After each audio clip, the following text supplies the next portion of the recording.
Knicks and bruises, we are back. Shout out to the chat. Yo, Black is time. Got the queen with me. I know you've been gone for a minute. Yep. I've been gone for a little bit longer. You know, I've been making some appearances.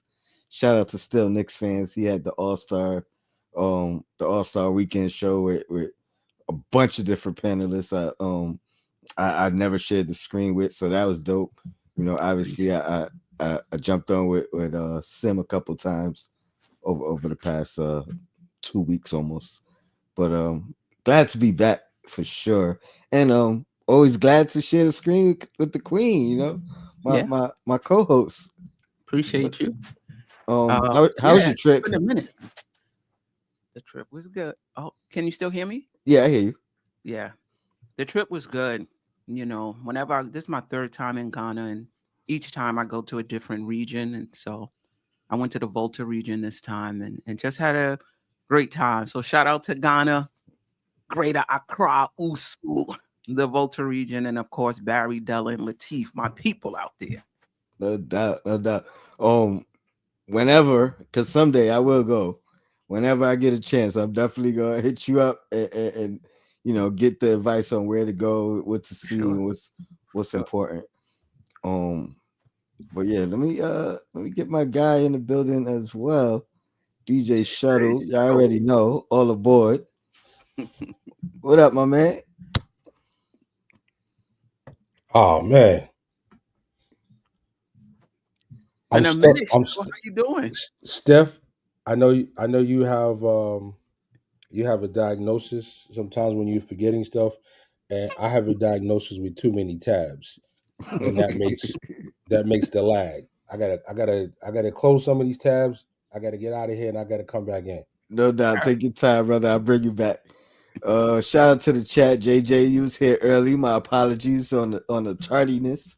You know what I mean? I ain't even gonna get into the specifics, but things happen. But I'm here now. Glad to be back. Um, and my guy on Dios, I didn't get to meet you, but you know what I mean. I keep hearing great things about you, and you always pop up and show out. So appreciate you. Sharon in the building as well. Good afternoon, my guy. Um, he says, "I guess you people finally see what I've been telling you." I don't know. Are we talking about? I mean, where you want to start, Queen? We had two tough losses, right? The Cavs and the Celtics. We was looking for a statement win. One of them, maybe two of them. We ain't make no statement. The Cavs game was rough. Let's start there. What was your thoughts and takeaways from that game? I think it's the same as my takeaway from the Boston game, and Okay. that is that the Knicks are not as good as those two teams. I don't really see that as a reason to panic. Like Nick fans are panicking. Like Mm-hmm. you could look at the Knicks team and look at Cleveland, look at Boston, and know that those teams are better than the Knicks. So I'm not sure why Nick Nation is so down. Um, I don't get it. So my takeaway is a few things. One, they're not as good as those teams. Two, the Knicks are top heavy. So that starting unit has to be on all cylinders. You Mm-hmm. can't have OG Ananobi coming back from an injury. You can't be missing Josh Hart. You can't have a hobbled Towns. The way the Knicks are built, I think they've had six different lineups, which is the At least least. Yep. in the NBA. They're very top heavy. So that unit has to be on all cylinders to have a chance, right? So that's 2 points. The third point is, and we've talked about this, defensively, the Knicks are just not there, particularly against a well-rounded Boston team who can switch everything on defense and everybody on offense can pretty much pass, shoot, dribble, maybe and drive, maybe KP as far as driving, maybe not too much. That being said, and I've said this all season, the Knicks leave a lot on the bone offensively. And you can get away with that against teams that are not good. But when you're playing these open, so like it's one thing if we can say the Knicks defense failed them, right? But and it did. But Mm-hmm. part of it was the offense as well. And that is you're not getting the like everybody has to be on point. So you're not getting the shooting from Mikal and OG that you really need. You're not taking advantage of what they're giving you and what they're taking away. I think Brunson, and I've said that Brunson is my favorite player on the team. I've been saying this all season. I think he has to be a surgical, surgical when you're playing these upper echelon teams. Not just him, the entire team. 19. As so, those are my 4 takeaway. Man, you said so much, Queen. I can tell you've been gone for a minute. You know what I mean? Like you just let loose, and unfortunately, I know I'm gonna forget some of the stuff Okay. you said, but um, you said let's start with the beginning. I know you said first takeaway is we're not as good as these teams, and I agree. Um, how far is the gap though? The gap is far. In your Let me opinion, tell you something. or let me go ahead, answer that, and then I'll deep dive in. The gap is larger than I thought it was Okay. from watching the games, and maybe again some of it they can shore up a little bit and kind of close the gap a little bit, but for multiple reasons, um, the team is better, and some of it is just It, not being together, that's what I enough. was gonna ask you. I don't think Is that's the all gap of it. I is the think gap that's a piece of it.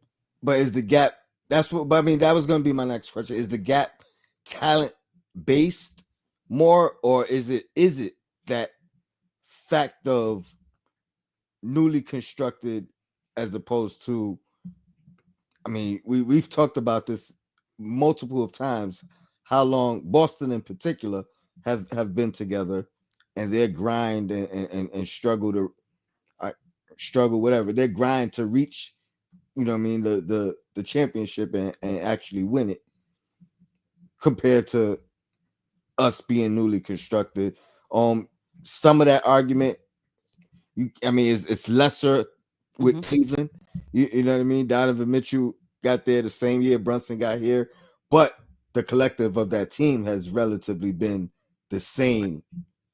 In those This years. is their third season together for their core four. Hmm. Yep. The third season together. So how much of that do you have to keep in perspective when saying, you know we're not better than those two teams, or those two teams are, there's a larger gap than you Right. anticipated. What I'm hearing, if I can reframe the question, Hmm. are you asking me, is the difference between us and those two teams strictly time together? I won't put it on strictly, but if you want to put a percentage on it, I because think, it's never yeah, going to be strictly, and it's right, never going to be one thing. right. I think it's a man, if I had to put a percentage on it, maybe I would say 30 to 50%. I don't think it's 70, 80. I think defense is a part of it. I think execution is a part of it. And I think mental toughness is another part of it, in my opinion. All right. Shuttle, you could answer those questions that you heard, but I want to ask you, because I've seen the narrative, or I mean, like, I was on Sim's show a couple days ago, after the day after the Cleveland game. Everybody's down on Tibbs. After this loss, I'm seeing, people that I thought was Tibbs supporters, kind of switching sides too, and saying he's incapable of getting us to the championship, winning a championship. We need a new coach to actually win a championship. Me personally, I think it's too early. It's unfair to kind of put that out there just yet, especially considering number one, this season's not over. Whether you don't believe or you believe we can't beat these two teams, we haven't played them in the playoffs yet. Let that play out before you know what I mean before anything. But how much of where do you stand on Tibbs right now? Do you think it's fair for people to say he can't get us to the championship or we can't win a championship with him? Everything is fair when you're living in the city. Trial Call Quest. Um, I'll just say this. First of all, Tibbs is like a father to Brunson. So if you're ready to lose Brunson, keep advocating for Tibbs to leave because I mean when I say lose Brunson, maybe not lose him as a player on the team, but to lose him. You know what I'm saying? To lose him where it really counts. Like he plays for Tibbs like he's playing for his father. You know, he loves this guy. So all y'all out there, like just let's just keep that in perspective. If you think that Brunson is the guy he is, you can't look at Tibbs on his own accord. He hasn't been bad enough to cut the cord and say I don't care about that relationship. For me, that's number one. Uh, Number two, the team has overachieved every year. The team's overachieved every year. Like I don't know. Like to me, if you know basketball, you see it. Now, am I disappointed at the record against Cleveland and Boston? Yeah, but I said coming into the season, it's like, all right, cool. Like I love the starting lineup. The bench is thin. You got to get continuity with these guys.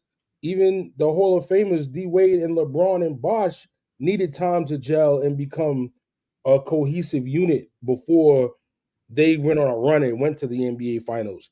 And I'm sorry, LeBron James is not on this team and maybe Brunson is kind of you could put him to Wade possibly at the end of his career, but I mean Wade is at least a notch or two above Brunson at this point. So you haven't put together a team of no doubt first ballot consensus Hall of Famers like that.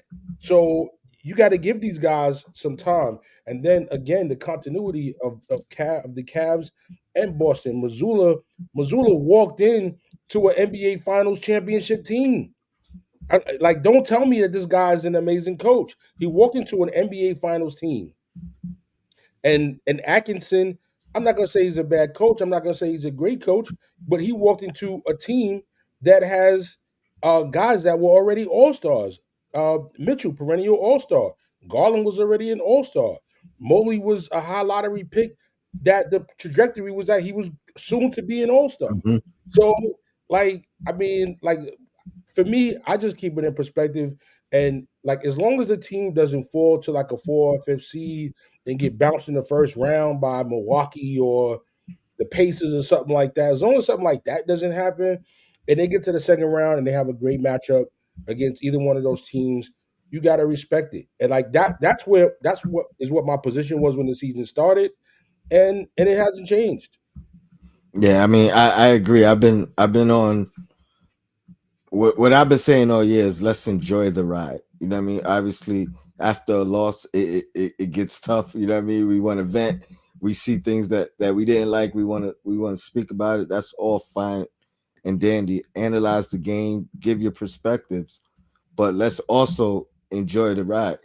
Where we Now, are, I got to admit, I didn't expect the Cavs to be this good before the season started. So, I mean, in all fairness, but I actually expected Philadelphia or Milwaukee to it, be one of those two you teams. actually So, took one so, of the so things out of my mouth because yeah, if it wasn't Cleveland there, let's say it was Boston, Milwaukee, us, would the narrative be different? You know what I mean? If it was, you know what I mean? If it was the healthy Philly, you know what I mean?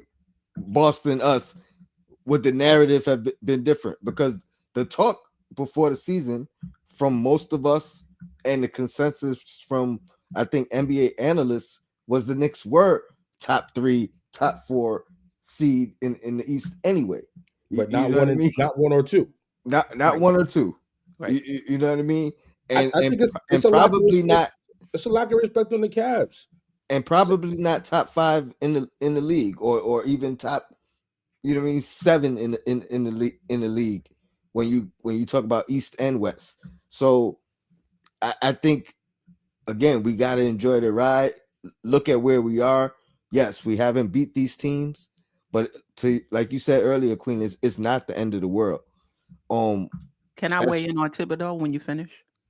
absolutely. I just wanted to add that I do think those two teams are better. Um, I don't think the gap is as wide as the statistical margin has been in our losses to them. I do think there's some things that we can do to shore up and kind of close that gap that we haven't utilized against either of those teams. I'll get into that in a second. What would you want to say about Tibbs, Queen? I think in order to fire Thibodeau or for the seat to be hot, when you look at these games, you have to ask yourself, is this a bad game plan or was there lack of execution? Right? Sometimes the game plan can be on point and the players are not able to execute, don't execute, and sometimes you don't even have the roster to execute it. You know what I mean? So when I was watching Boston in the first quarter, the ball wound up in OG Anunoby's hand at the end of the possession for like the first 5 or 6 possessions. Mm-hmm. And if I'm Boston, I'm gonna take that. Mm-hmm. If we're rotating well on defense and we have to live with OG Anunoby taking the shots with the shot clock winding down, I'll take that. Then one time it was Josh Hart with the shot clock running down.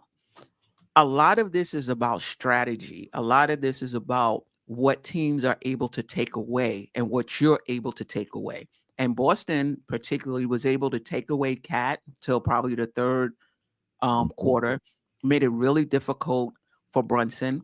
And we just don't have the players that can return the favor, on the defensive end. We might have 1 or 2 players that can make it difficult for Tatum. But once they move the ball 1, 2, 3 times, they're gonna get an open shot. Boston is just And not a good matchup for this team as currently constructed. but Queen, what I'll add to that is, I mean, I think it's not just this team.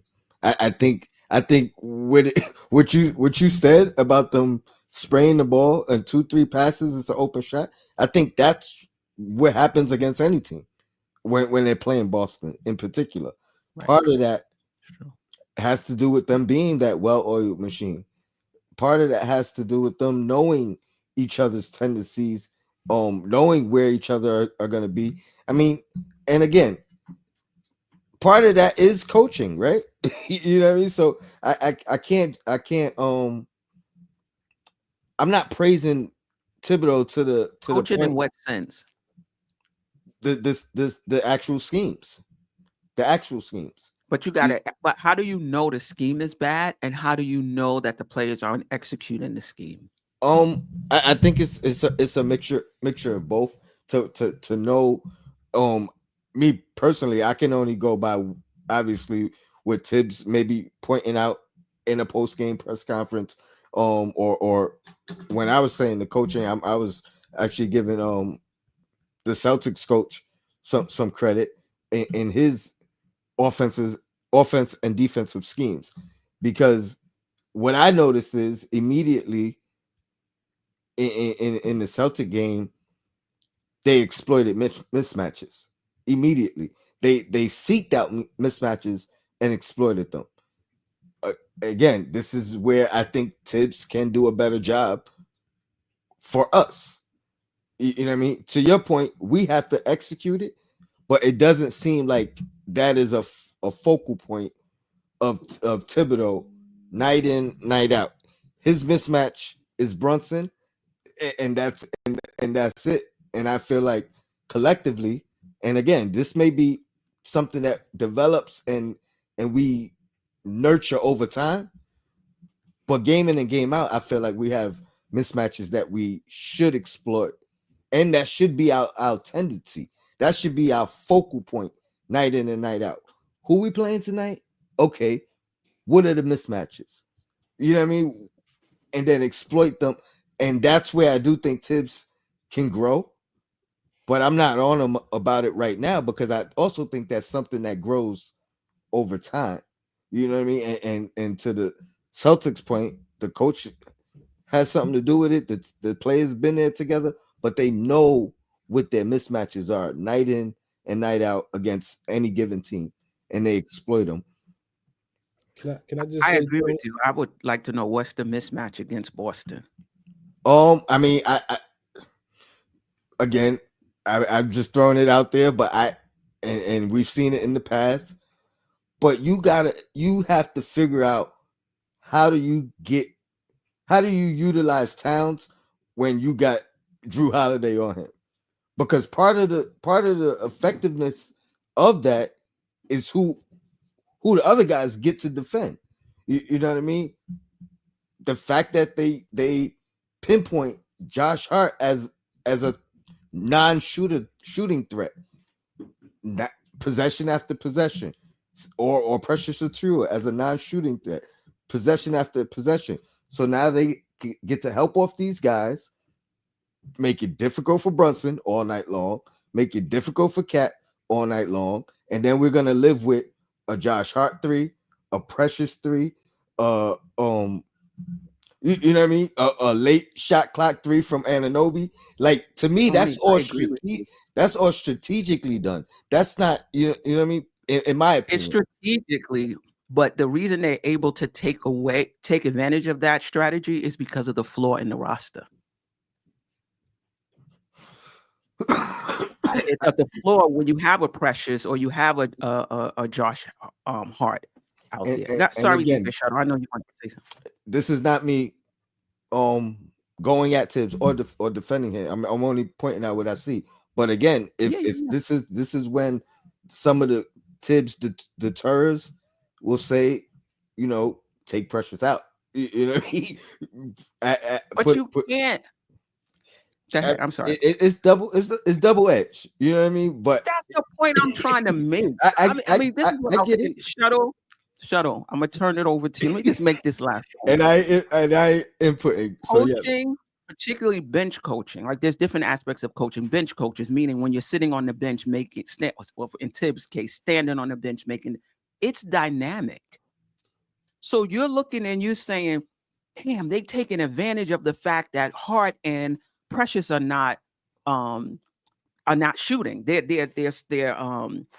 sloughing off their man, and let me take them out and put in a shooter. But what else is that shooter bringing? Because that shooter may help with that problem, but then create another problem, whether that's rebounding, whether or not who that person has to defend. So that's what I'm saying. The decision is not cut and dry. It's dynamic, right? That's all I'm saying. Agreed. It's not a end or be all fix. You know what I Right. mean? But Right. I just think in moments. Go ahead, Shuttle. I've said this before. I'll say it again today, and I will continue to say it. As a former player and as a former coach, first as a player, I don't need the coach, and I don't need any practice to tell me I've got a guy that's 6'3" or 6'4" on my 7-foot center, and we got to figure out a way to get him the ball. Like I've practiced that before. I've done it in the street park before. I don't need a scheme that the coach needs to drill in my head every day in practice for me to do that. I mean, you're talking about a guy that didn't even play college or have professional training. This is from playing in the park and from playing in high school. So like this whole thing where there's no accountability on the players to recognize the mismatch and get the ball to Cat. It's like, I mean, and for Cat to recognize the mismatch and make himself available, it's like, yo, I'm over here. Okay, the ball's over there. All right, well, y'all see where the mismatch is. cats got to go to the side of the floor where the ball is, or y'all got to swing it. It's like this is not calculus. You know what I'm saying? And y'all got to get him the ball. Like you don't look for your shot. Get him the ball. And this is what we miss about back in the day and having low post players because guys like Kareem, even guys like Shaq, like these guys would be running up on the point. Patrick Ewing, they'd be like, "Yo, get me the damn ball and get it down low." You know what I'm saying? It wasn't no talk to Pat Riley about it, talk to Van Gundy about it. It was give me the ball, and like the players got to make themselves available, and the players got to get the ball to where the mismatches are. Like I don't know this whole thing about putting it on the coach. I don't know. Well, well, just not there well. with it. I think it goes. We've had this discussion a few times, and I think it is Yeah. both ways. You know what I mean? I think the players have to demand the ball. The players got to get in position. The point guard or you know what I mean. The guards got to recognize the mismatches as well. Agree with all that. It also needs to be implemented as a scheme. I feel like, and that's from the coach.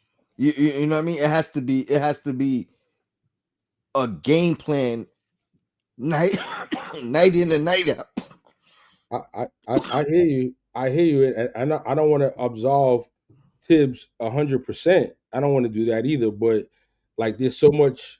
Like, the coach got to go, and Yeah, I'm not one of those.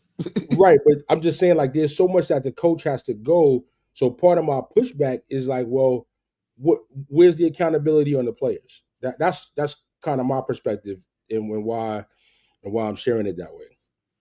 And then also with Cat, they were double teaming him. You got Mhm. to move the ball out the double team faster than you. He holding it out like the Statue of Liberty. Look, you don't have to find the open guy. You could just hit the wing, let them swing it around and find the open guy. So, like I've said this, so the Knicks leave a lot of meat on the bone offensively. They do, and And that was one of the things I that's wanted to say also about. encouraging to me because there's room for there's room for growth That was there. one of my issues or one of my points with Boston. And you kind of mentioned about Brunson, how he has to be surgical, but not only Brunson, but like kind of like what you said, the entire team.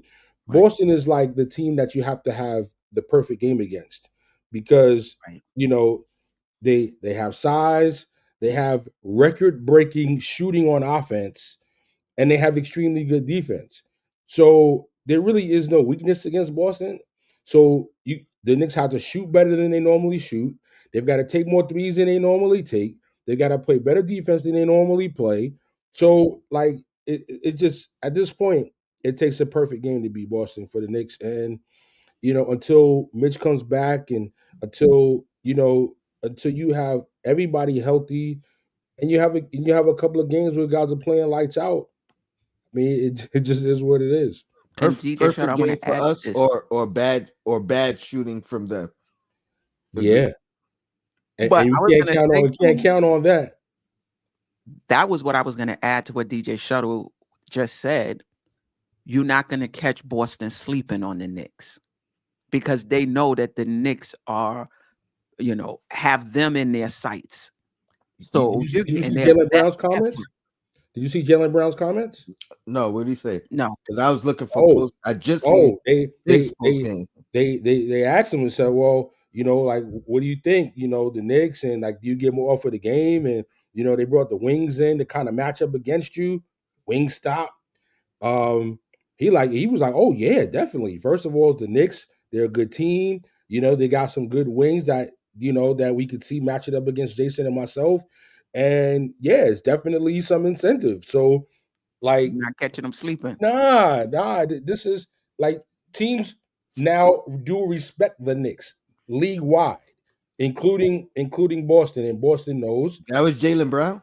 that was Jalen Brown. That's what's funny about that to me.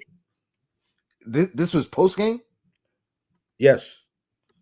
because they asked him opening night before the game, and he downplayed it.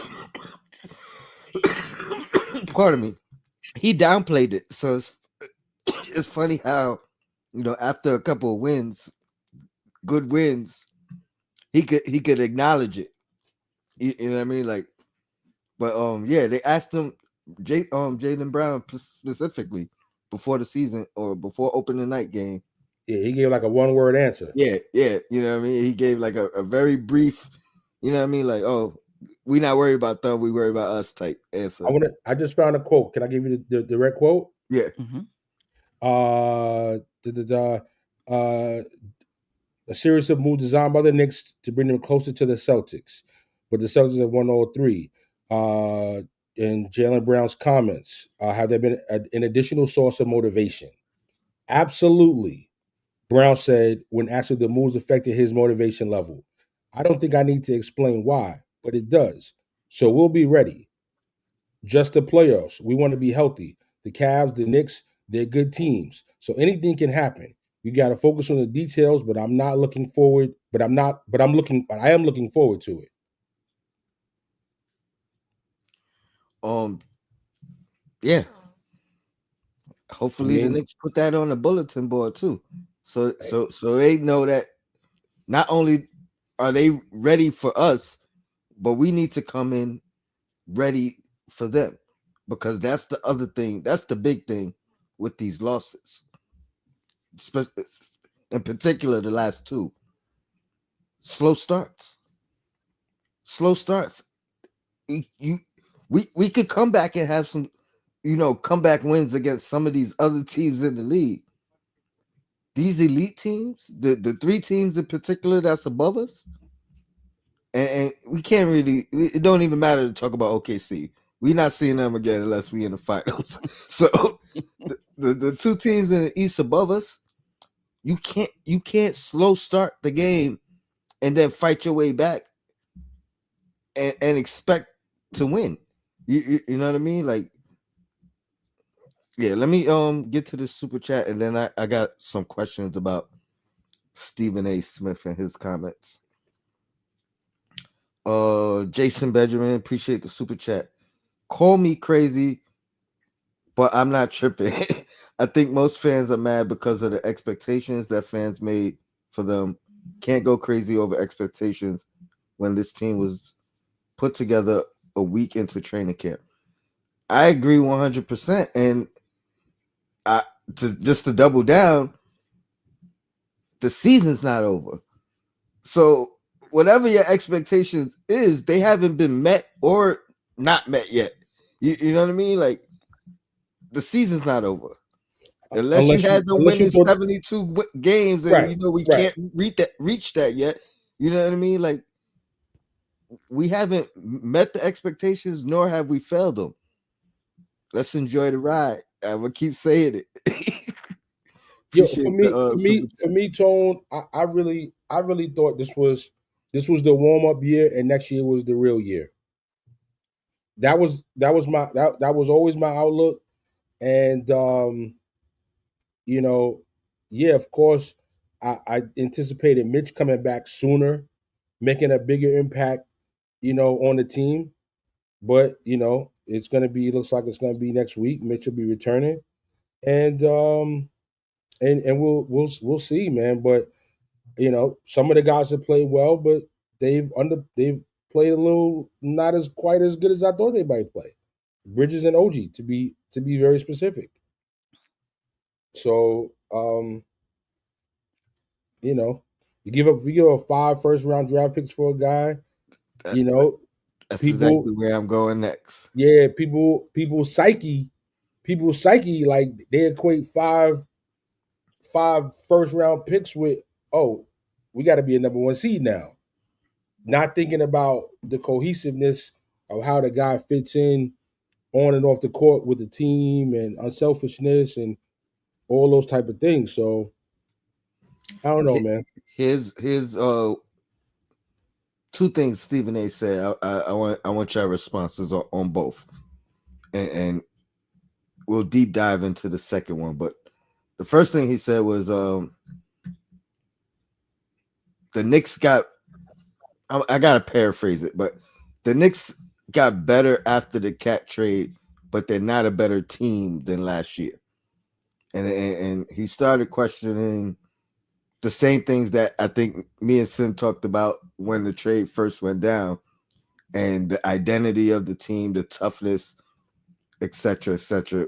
Um, which is why we were better last year, in his opinion. Um, the second thing, I think this was more Shannon Sharp, just talking about the Mikal Bridges and the trade and the 5 picks, and that's what you give up for Luca, you know. um, and basically we shot ourselves in the foot because we could have had Durant, we could have had this guy, that guy, and now we don't have the assets to make a better move than that move. Um, we'll do the Mikal part second because I think I want to lead with that. I want to start that one, but as far as us being a better team last year than this year, what's your thoughts on that? I think part Uh, of last year, though, which part of last year are we talking about? Because we had like 3 teams last year. that's a fact. I'm gonna assume he was referring to. I mean, I guess to end the season, the playoff team minus the injury. You know what I mean? Like, So it would be obviously, Mitch, Randall, OG, DiVincenzo, and Brunson. I heart. Don't forget I heart. And okay. And well, I you mean, and, we and you wouldn't have been can't able to keep iHeart. I mean, exactly. I know that's a tough part for people to kind of yeah, we wouldn't have been able. equate Yeah, to, but yeah. I, I I will say this. If we're talking about windows, like I get what you're saying. If you're just talking about one team or the other team, that team definitely had a toughness that this team didn't have. But that team was woefully inefficient when it comes to scoring the basketball. And both teams had their flaws. Like I don't think that team could have won a championship. I just don't think the shooting was there, in mm-hmm. my opinion. You know, I don't think you could just win a championship with second chance points, offensive rebound. And it's possible. I don't see it. This team does have a championship offense, but the defense, you're just not getting there with the type of defense this team plays. So the best way I can answer the question is that this team has a higher ceiling and a better championship window, in my opinion. They're going to have to make some roster changes than that team. The changes you would have needed to make on that team would have probably been this team. Would have probably been bringing in some shooters. Or maybe you could have got away with I don't know. Because I think if Mitch comes back and you have a Mitch cat and you have the ability to play one or the other or both, depending on the situation, I think this team is better. That's why I feel like it's an unfair analogy. Right. Because we haven't had him all year. This is not saying, oh, Mitch will be back next week. Everything's gonna be changed. Obviously, Right. there's a whole gap of the season that he hasn't been here to improve upon. To to start at this level and then get better as the year goes on, whatever the case. So it's hard to say him coming back is gonna prove it. You know what I mean? But having him here for a full year, I agree with you 100%, Queen. Number one, his presence is going to shore up some of the things that we lost when you talk about the comparison from last year with those offensive rebounding. You know what I mean? With the rim protection. So that shores up some of our shortcomings automatically if Mitch is here for the whole year. So I think it's a tough I think it was a clickbait comment. You know what I mean? Like it's I try not to say it as much as I used to with Stephen A. because I do believe he is a true Knicks fan, a real Knicks fan. You know what I mean? But I and we've had this thought, you know what I mean, as far as what we lost with the old team and this new team. But I feel like it's unfair to make that comparison with iHeart not being able to be on this team regardless this year, and we not having Mitchell Robinson to either shore up the defense and shore up the offensive rebounding, which last year all that was part of necessity for us to succeed. You know what I mean? You mentioned how poor of a shooting team we was, but we was able to stay in games because we were winning a possession game. You know what I mean? We were getting 20, Yeah. 15 more shot attempts, you know what I mean, than the other team. What's your thought, Shuttle? I'll take a better starting five any day. This is definitely a better starting five. It's a more cohesive unit by far. And everything you said about Mitch not playing doesn't allow it to be a real equitable comparison because you had Mitch for most of the season. You had iHeart. You had almost an equal minutes distribution, which allowed Mitch to kind of go hard and go for offensive boards and not worry about fouls. And iHeart, played pretty well off the bench until he was thrust into the starting position, and then he excelled. You know what I mean? And Precious got a chance to play backup center. I don't really know where the toughness um Narrative. narrative where that lies from because like who was the tough guy? You know what I, I'm saying? I think they meant. I think because I've said toughness too. So for me It, to like change the word, I would be like grittiness. You know what I mean? Like Yeah. Yeah. grittiness maybe would be a better um adjective than toughness. I mean, okay, you lost Mitch because of injury, so that's a little bit of the gritty. We lost Randall. Is Randall the gritty? I I thought mean, Randall was pretty. I mean, he was emotional, but I think he still was but, gritty but though. when you but when, okay, What so I'll say about that is what we gained with Cat that I didn't know we were getting. I think that kind of makes up for the Randall part. So and and, con- and I'll say that. considering how much Randall, oh man, come on, while they're going down on the other end of the court. I mean, it's not like Randall's the guy diving for loose balls and going into the stands. So I don't think he's the gritty. So is the gritty Dante DiVincenzo? I He mean, was is part he of it. is he is he really that much more gritty than Mikal Bridges? I mean, Yes, yes, yes, okay, He's yes. okay, aggressive. He's okay, aggressive. okay. I think So so. so you got Dante's 24 minutes or so off the bench grittiness that you lost. Is Deuce McBride not gritty? Yeah, he was here last year, but he's still here. I mean, was RJ the gritty guy? I mean, is OG not gritty enough? No, I guess what I'm saying is okay, maybe we lost a little, but I'm We not gonna be gained so like much on the other side as I, well. I don't think that it's enough to really have an argument that that's the reason why the team. no, no, no. I don't think that's the main reason why we're seeing this difference. But I do think it's part of it. I'm not a big Jimmy Butler fan. You put Jimmy Butler on this team, it changes the entire dynamic of this team. Like we need though. To me, I think we only got one guy like that, and that's Josh Hart, in my opinion. Queen, you know who it is in the chat? Now That's Brunson might be mentally tough, but he defensively he ain't that. He's tough. He's tough in the sense that when you need a basket, no matter what, he's going to be. So yes, okay, I would count that. That is He's tough. a dog. He's a He's he's a a dog. dog. He's a dog. Bridges ain't a dog to me. OG ain't a dog to me. I'm not saying they're not good players. I'm not saying they don't play hard. I'm not saying they don't take these. That's not what I'm saying. I mean like like a pit, it like doesn't come out of them. DiVincenzo was a pit bull. Right, right.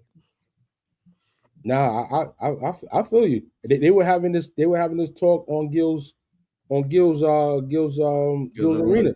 Yeah, they were talking about like the LA players and Baron Davis was trying to tell them it's like nah, it is not like the LA players are not tough, They're just skilled, and they Mhm. focus on their skill. And you're not gonna get all of this chest pounding and talking after you make a shot, because they come to kill with skill. And I'm not saying that's necessarily what this team is, but like, it's a professional team. You know what I'm saying? It's a professional team versus, you know, criers, whiners, and guys that are looking to put their emotions out there more than focusing Yeah. on the game. And I mean, if I gotta have it like this, honestly, I'd rather it like this, because this is what allows you to have, it's more consistent with players that have high IQ, players that are more unselfish, players that are gonna put the team before themselves. So, it's like you gotta kind of weigh, what you want from your team. But can you be a finesse player and be tough? And you can. Like I don't have a problem with the Knicks style of play. Mental toughness for me is you're not coming in here and just scoring 30 straight points and we not doing like that's Mhm. just not happening. Mhm. You know what I mean? We're gonna get a good possession. Give me the ball. I'm going right to the hole. And if I don't make this basket, I'm going to the free throw line. You understand what I'm saying? I don't Yeah. care. I'm not talking about your style of play. Like I like the Knicks style of play. That you could be tough and have that and be a finesse type team or a finesse offense, so to speak. The toughness is something different. To me, the toughness, I don't see the response. Mhm. They did come back in that Boston, they did come back in that Boston game. That was good to see. And I was like, all That. right, all right, Yep. okay. Yep. Yeah, but my thing is, like, this is indicative of the entire generation. It's Mm. not. I don't think it's Nick specific, because it was indicative of, the generations before, that it wasn't just the Pistons and the Bad Boys.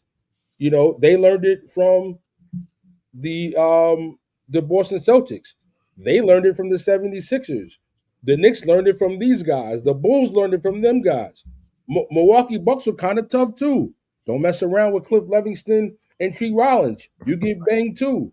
Right. So it was just indicative of just the energy of the time. And I think now, with how they're quick to call flagrant, the financial impact of it, the softness overall of the Mhm. players, that it's not like it's an issue that the Knicks have, and you look at the rest of the league, and that it's not the same across the board, because it don't matter if you are a 15-20 win team. Yo, somebody come down the lane, Yeah. and they killing you by 25 points. Bow, they got to Yeah. get them. I was just about to say that. Um. Yeah, I agree with that perception of it as well, because back then, yeah, you get three layups in a row. Go ahead, I dare you try to get this fourth for it. You know what I mean? And it wasn't about being dirty. It was about setting that message, setting that tone. And I think it is harder to kind of do that in today's day and age. And just to piggyback on what you're saying as well, I haven't heard it at all since last year. But prior to last year, a lot of people I've heard come at Tatum that same way, with that same soft narrative. Um, and I think obviously you win the chip, it goes away. But I think that's part of why, you know what I mean? Like, similar to the West Coast comment, you know what I mean? He kills you with skill. It's nothing flagrant about it. It's nothing flamboyant about it. It's nothing showboaty about it. You know what I mean? And again, all those are little parts of the toughness thing. It's not the the whole scope of it. Yeah, because when I say toughness, I'm not talking about fouling somebody hard. That to me, that's not tough. Like toughness is they reeled off 10 points in a row. We about to stop this run right now. Let me get a basket right here. Or let me get to the foul line right here. Or you not running me out the gym. Like we're going to respond. Like that's toughness. I'm not talking about beating people up and getting fragrant fouls and that's not No, what I'm no, no, no talking about. I'm flagrant. talking about But if but you're but even saying, hard fouls, that's not what I'm talking. but if Go ahead. if you think the gap is that that big between as far as like Celtics Knicks. Where does the toughness help if the gap is It's a that big? part of it You though. know what I'm saying? It's a part, right? But remember, we talked about how much of that gap was chemistry, how much of that was mental toughness, how much of that was the bench. A part of it to me is mental toughness. Toughness. Okay. 10, maybe 10% of it is just mental. A team can be better than you, but you could still see a team out there. Like we've Mm-hmm. played on teams. We Make it might have hard. even been on teams where the other team was better than us, but they felt you though. You know Mm-hmm. what I mean? You scrimped and you scraped and you made your presence known, even though you lost to the better team. That's when they I'm want to not. shake your hand after the game. You know what I mean? Like, yo, we won, but you know what I mean? we felt every play, every shot was difficult. I I I agree, but I think that's also something that we can grow into with time. Let me shout out Jason Benjamin.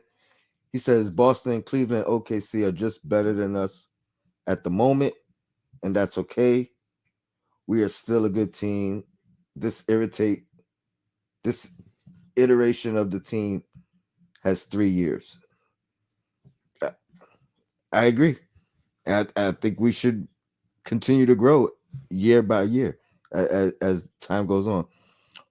Let's talk about that the Mikal part of it. I'm gonna add to what Shannon and Stephen A said with a question: Is do you think it was a mistake? And I do want to go on record, Queen. You know it. I was probably the only person that said, when we start with who should we get, what should we do, is give up give up the boatload for Mikal. I thought the fit was and would be perfect. Granted, I had no anticipation of Cat being on this team at that time. You know what I mean? So part of that was in with Dante being here, in what I envisioned. Not saying I wouldn't have done it or saying it was a mistake or I changed my opinion. I'm just pointing out what I was thinking when I said give up all the picks for Mikal. Because I thought the fit was perfect. He hasn't lived up to what I believed and what I thought, but it's also year one. You know what I mean? And so I'll give him some window to grow as the team does. But do you think it was a mistake? And what do you guys think of Shannon's comments as far as that's what you give up for Luca? To me, that's stupid because that's not what they gave up for Luca. So you can't even, you know what I mean? Like that's a false comment. But what do you guys think? We start with Shutter this time. I Oh, mean, Jason, appreciate that super chat. yeah, Shannon's got a valid point. If you're gonna give up 5 picks, you know, you would think that the return on that is going to be a Hall of Fame player, a player that is going to be a 1 or 1A on your team. You don't think that if somebody told you a trade was going to be made and you're giving up 5 first round picks and you're getting in return you're getting a third option who scores 17 points a game and gets 4 rebounds and 4 assists, you're probably not doing that deal, and you're probably not advising a team to do that deal in isolation of those facts. Now you couple in, he's coming in with Brunson's coached by a father figure, you know, and this was before the Towns deal, right? Mm-hmm.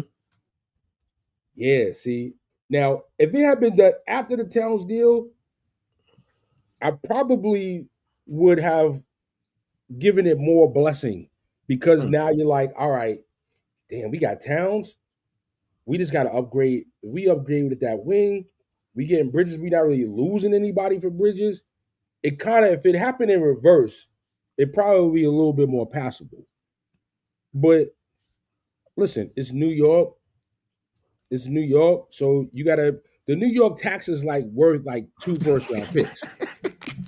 The Brooklyn to New York tax, that's like 2 first-round picks. on And top so of on top of the asking price. on top of the asking price. So I mean, Bridges had a great season the year before. Last year was pretty good. I mean, it wasn't as great as the year before. It would have been more. It would have been more. It probably would have felt better coming off the last season he had. But yeah, I think Shannon's got a very valid point. You give up 5 picks for a consensus Hall of Fame player, 1A, and not for a third option that scores 17 points a game. You know, in And ISO, in ISO. Queen, same question with a caveat. Two caveats. Do you agree with Shuttle when he's saying if you switch the order around, if the cat trade happened first, does that change anything for you?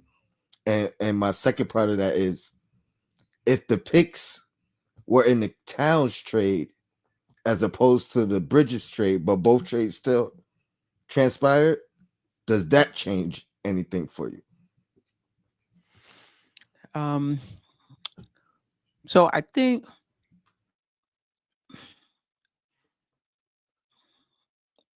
I don't know if the thinking for the Knicks would have changed. I think the thinking, I'm guessing the thinking was we need to put 2 stout wings beside Brunson for defensive purposes. Whether you got Cat or not, we got to have 2 stout wings next to him. Because his And then defense when is you trash. get Cat, it Because makes his it defense is trash. right. And when you get Cat, it's like, "Ooh, I'm glad we did get, get Bridges because now we got Cat." So for me, no. You needed 2 wings but besides Brunson. So I'm okay with that. As far as the 5 picks,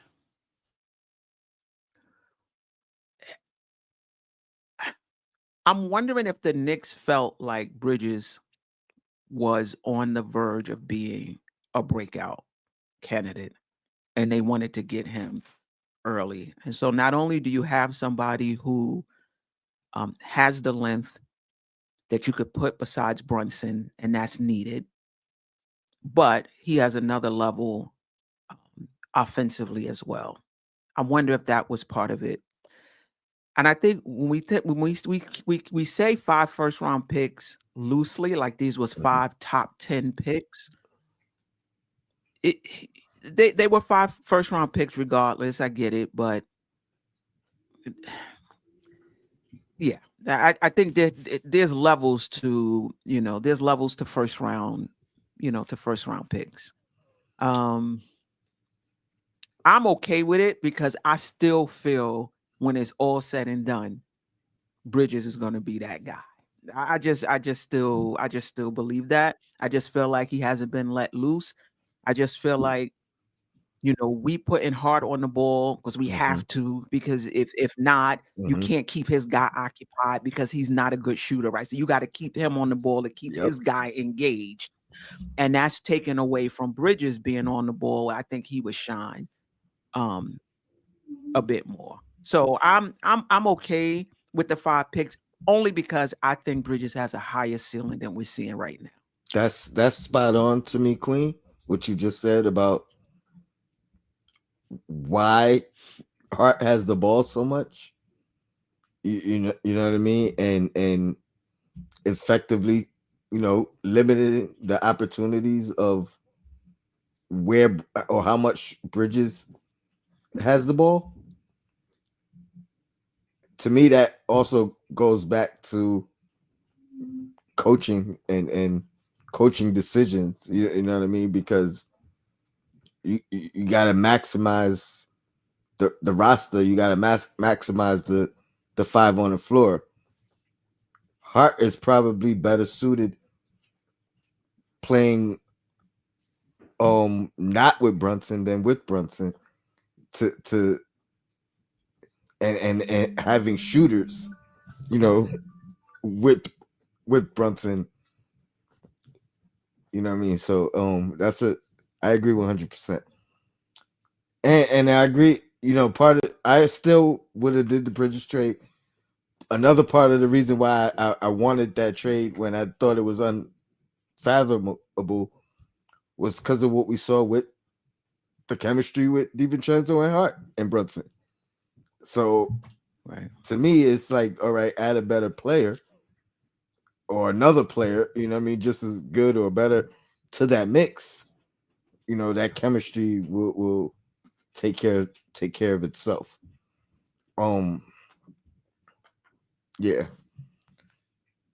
Let's see if I got anything you guys want to touch on the past two games.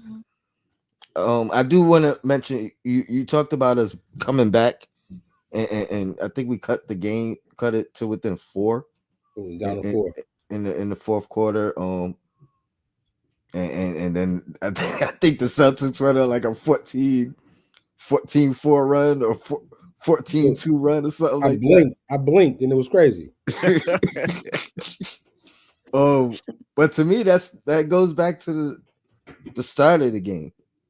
You know what I mean? As opposed to that run. You know what I mean? Like we had to do all we could to fight back and bring it. You know, bring it to within 4. I'm not saying we ran out of gas, but we lost focus for a second. And against a well-oiled machine like that, you have to be Do it. focused. What Tim said in the post game, every possession matters against this team. You don't know what Yeah. possession is going to cost you the game when you're playing a team like the Celtics. So when you play that first quarter and you're already down 20, you They got behind good shots though. Some of those shots they missed too. the Knicks, right? The Yeah, Knicks I missed agree. some fifties. Yeah. I agree. Some of them shots was also the shots that Boston wanted you to shoot. You know what I mean? Down the end the of the late, shot clock yeah, with late OG shot clock taking like OG. 4 shots in a row. I'm You, like, oh, this is not gonna work. you know what I mean? This is not gonna work. Yes, we'll live with that night in and night out. You know what I mean? We'll Exactly. live with No, no that doubt. No doubt. all those Right. possessions. Cat finding Precious in the corner for that 3, wide open. Exactly. You Yeah, know what I mean? Like exactly. But that's the this is shot they wanted. They wanted. He was open for a they reason. leave but that's what happens though. Boston doesn't have a lot of shooting weaknesses in their starting lineup That's a fact. or No, defensive they have zero shooting weakness. And we weaknesses. do. And so that allows them to play off of Precious, play off of Hart. Even though Hart is shooting the best probably in his career right now, they'll still take that, over leaving a Brunson open or leaving a Towns open. You understand what I'm saying? I still feel like Josh should start because he's our best option right now. But in the offseason, if we can get a shooter there, I don't think Precious is a good replacement for Josh Hart. I mean, he ain't shooting either. You're gonna have the same issue. Well, And that's part of my reluctance of Mitch shout out starting. to No, I don't want Mitch starting at all. the Hot Hand Theory podcast that you put me on to, Queen, because I just watched one of their shows, and one of the things they mentioned, the top 5 offensive efficient lineups or margin of victory, top 5 of them for the Knicks all have Deuce McBride in them. So if you're adding Deuce's defense and shooting, you know what I mean, to as a so my argument is not for Precious starting over Hart. It's actually Deuce. That might The same minutes. The same minutes. I mean, if yeah. you're talking the same, like they're getting the same minutes, I mean, I think that's fine.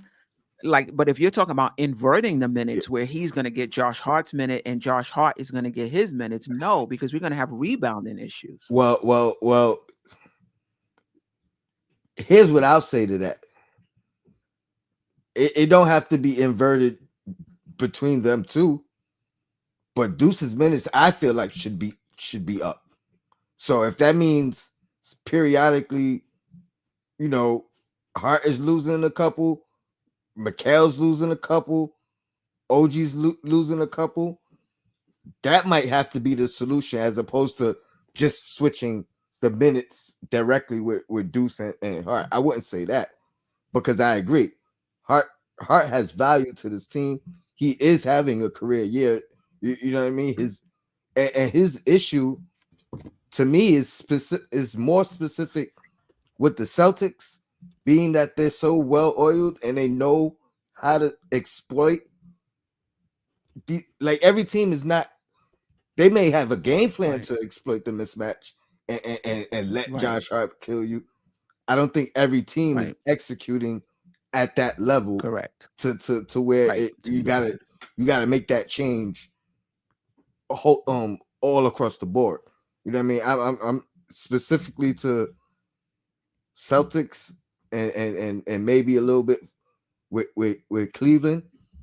You know what I mean? And maybe a couple other teams you sprinkle that into, but I wouldn't say every team is gonna exploit the mismatch like Right. that. You know what I mean? So, Right. but that was interesting to me, that the fact that it don't matter who you have on the floor with Deuce. You know what I mean? Like they said the lowest I the Go ahead. lowest point differential is plus 15 out of those five lineups that the top five lineups Right. that all the lowest Right. one is plus 15. Right. But I do think you have to have a larger sample size, though. With Deuce and those, I think with those other teams you have a huge sample size. I think when the Deuce lineups, the sample size is not as big. But I agree with that.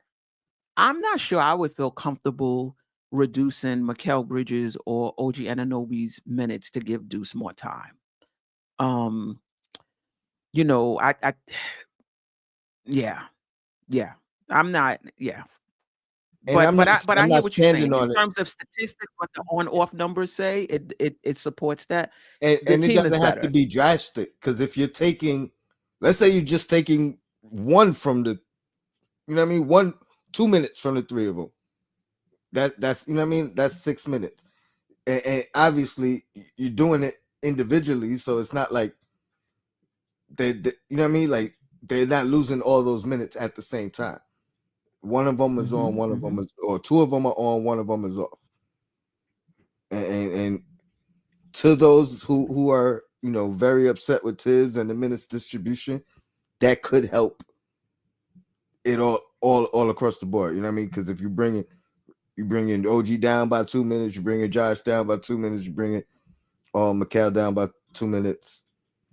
You know what I mean? Like, to me, that's significant. You know what I That is mean? significant. But is Deuce making that much of a difference, though, that you're gonna bring those guys? Because think about what they do defensively. It's So hard to does Tito. say That's the when we look thing. at our team. Yeah. Yeah.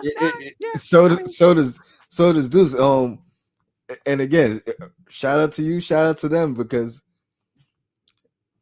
they said he was 1 for 7 last night. You know what I mean? So even his effectiveness is not about him scoring either. It's really about his impact while he's on the floor, whether it's scoring, whether it's defense. You know what I mean? Whatever it is, something is there, analytics wise, that says, you know what I right. mean. The No team is matter better who you when he's putting on the floor, around him. regardless of how he's shooting. So it's I get it. it's just it was eye opening to me. Um, so Yeah. just some things to look at. But again, it's definitely not the end of the world. You know what I mean? Like we I'm glad we showed that fight. You know what I mean? Like that was definitely encouraging, cutting the lead to 4. But to me, it boils down to that tough start that really put us behind the 8 ball, and it was like that against Cleveland as well. Um, It was like that against Boston all 3 games. Cleveland scored too easy for me. I mean, they just went in one pass, a dunk, another pass, a layup, but not. The point of attack defense wasn't good And I but they believe were the in the Celtics. Pardon me, Quinn. I believe the don't Celtics. I mean, Cleveland looks at us the same way the Celtics do, with that same. Oh, of we got to. course, You know what I mean? of course. Knowing how we Even bumped them out the yeah, that's playoffs. even worse. Knowing It's how. even worse for the Cavs. Yeah. Actually, So Yeah. it's you it's know get that. back. It's Yeah, get back. Donovan Mitchell, like, yo, I wanted to be here. You know what I mean? I thought I would be here. There's no get back. Settled in. All There's right, no get back I from the gotta kill Celtics. y'all now. You know what I mean? I can't play with you. I gotta kill you. So yeah, I think 100% they they on it. Well, there's no rivalry with the Knicks. Celtics either have not played them or they just beat them. At least with the Cavs, though, I think the Cavs were the favorite in that series, and it was an upset that the Knicks won it. So, if you were there as a Cavalier, Mobley was there, Mitchell was there, Garland was there, Allen was there. These guys, these are veterans. These are veterans now. I'm sure they have an attitude, and they want to put it on the Knicks even more than the Celtics do. Yeah, for sure. JB Jason Benjamin, appreciate the super chat. He says those picks weren't worth much to begin with. With this front office, draft swells, i.e. Huck Porty. I mean, you could go down the line of how they draft well, especially with late picks and second round picks. So agree 100%. Bridges has won us 2 games this season, the Nets and the Bulls, with defense. That's a fact as well. Nice block down the stretch on a game that should not have been that close. I think that game went into overtime too, right? Yeah, it should not have been that close, and definitely got his revenge against the Nets. Yeah, I'm not. I mean, I'm Right. under. I feel like he's underperformed, or he's been underwhelming. To be honest, you know what I mean. But I also think my expectation was probably higher than the most Knicks fans. You know what I mean. Considering I really thought go get him while we were talking about legit superstars. You know what I mean. Legit all stars. I'm like go get McCall. I think he fits. But I also think there's so much room for growth with him on this team. And I think the other thing before we leave is we've seen the Knicks play defense. We've seen a stretch of games where they play good defense. We've seen stretches of possessions in which they've played good defense. There was one point in January in which they were ranked 12th in defensive rating. To me, they can, but for whatever reason, they talk a good game about what they need to do defensively, but when it comes to actually do it, they're not there. And I know some people in the chat calling them lazy. Because it is. It's like how much of it is effort and how much of it is they're just not capable.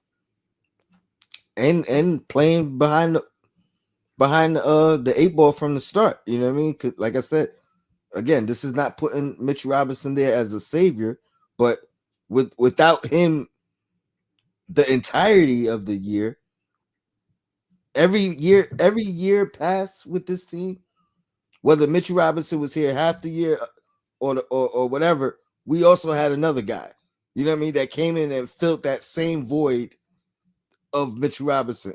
This year we have not, you know what I mean? So we had iHeart that, like you said, Shirley, splitting minutes, 29 apiece, 28 apiece. You know what I mean? Where Mitch wasn't there, iHeart was there. Before that, it was Nerlens Noel. I mean, we had DeAndre Jordan for a small sample, but it was always somebody that was here to fill that void, whether Mitch was out or hurt or foul trouble. You know what I mean? We haven't had that guy all year long, and we haven't had Mitch Robinson. So to me, that also like our defense has also How much of a difference you gotten think that's better. going to make, Tony? No, I'm not saying what it will make moving forward. I'm looking at it from we haven't had it at all this year, where every other year, whether we had him or not, we had somebody else behind him that stepped in and filled that void. So not only have we not had him, we haven't had the guy behind him to fill the void either. So to me, it's more about either next year or him here for a full. You know what I mean? If he was here the whole year, I think things would have looked different defensively. If he's here next year moving forward and he's here the whole year, I think things look different moving forward. Good question though. How much different? I don't think it helps us with I don't know. Boston, though. I don't think it helps us with Boston at all. Maybe not. But I think it Maybe does not. help us with Cleveland. Yeah, It'll help us with Cleveland. I would argue definitely with Cleveland. I would say maybe not with Boston, because what we need help with them is more perimeter and more offensive efficiency, if you will, and quantity. Like we need offensive. We need to outshoot them, and we need more possessions. Like if you're not getting more possessions, and that was the thing with them last game, 12 offensive rebounds. They shot 49% and got 12 offensive rebounds. So it's like you're not gonna beat them like that. But those are things we could clean up. I agree that the gap is I don't know if I would say it's bigger than I thought it was. I'm still holding out hope that we did close the gap from last year against like who they were last year, who we were last year to this year, and I think that was the objective when we made these moves. I'm holding out hope that we did close the gap. We just haven't seen it yet.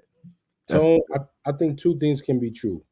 I think that the gap has actually increased from last year. I think the Knicks last year's team was closer to last year's Boston team, but I think this year's Boston team is better than last year's Boston team. And even though the Knicks team is better, the gap is just still more. That's fair. That's fair. That's now that you want calculus, there's calculus for you. I'm not gonna argue it. I'm not gonna dispute it because it makes sense. You know what I mean? So that's a fair statement. Again, I just want to reiterate for those of you who have not done the homework on the stats, the Boston Celtics are obliterating the record books right now. They're obliterating the record books. So when you talk about the coach being fired and you can't beat this team, and it's not just only the Knicks. Like, people are looking like at the Celtics like they're kind of coasting, getting ready and gearing up for the playoffs. They're not even going as hard as they could. Like that's the perspective from people on this team. Imagine that. They're obliterating the record books and they're ready to take it up a notch come the playoffs. You gotta respect it, man. How much we lost by last game? 13. That's all.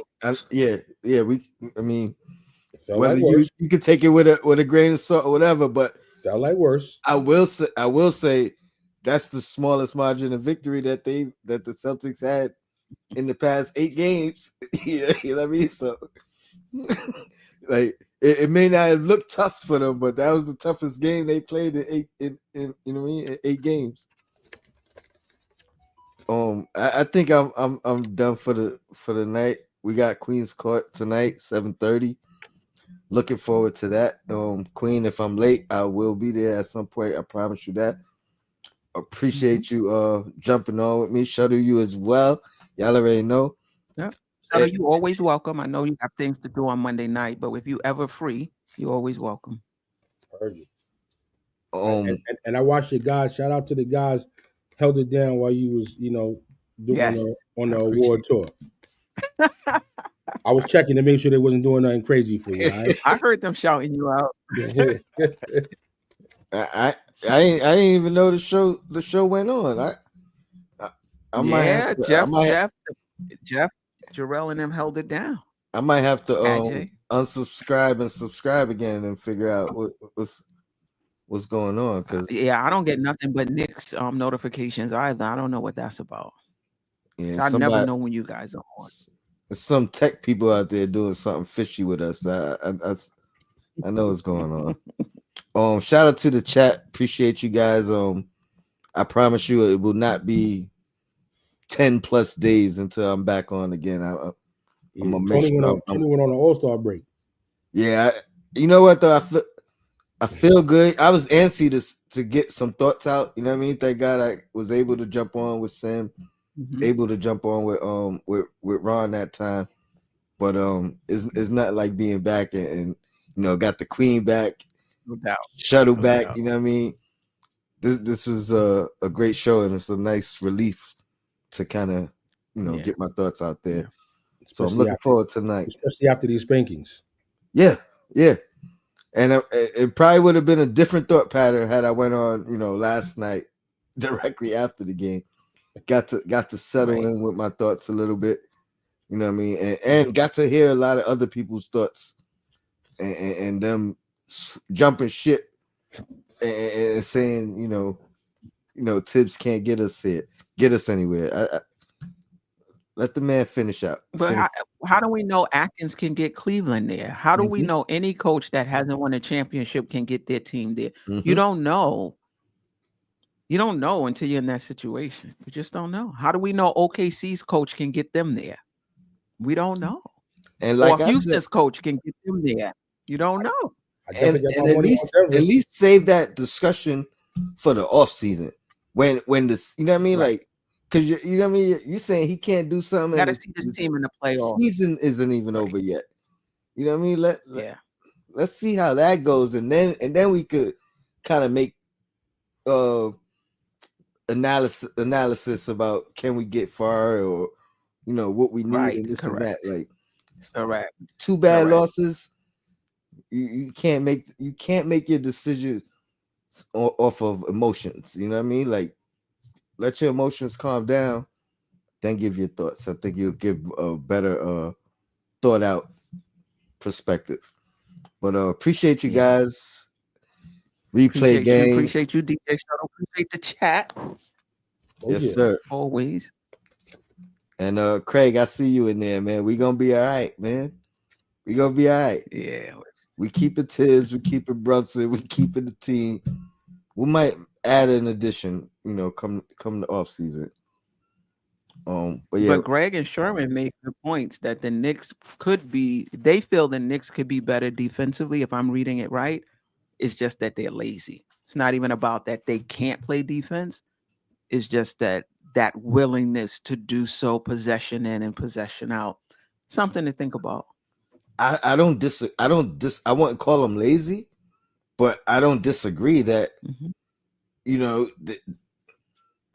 this is where you got to give Tibbs credit because he preaches this. You know what I mean? You got to play each possession. Like every possession, finish the possession, get that rebound. That ends the possession. You know what I mean? Like it's lapses. But we've seen this year in and year out with the Tibbs teams. You know what I mean? Like and the defensive aspect of it getting better towards the end. I'm not saying that for this year, but because I hope so. Robinson hasn't been here all year to even help in that aspect. But we gonna be all right. Team gonna ranking be all right. Currently at 25th in the league. Yeah. Say that again. Currently ranked 25th in the league defensive rating. At this point, it's about where our defense ranks in the playoffs. Not, you know what I mean? Like, can we be top 7 out of what? 16. Was it 16? Can we do that?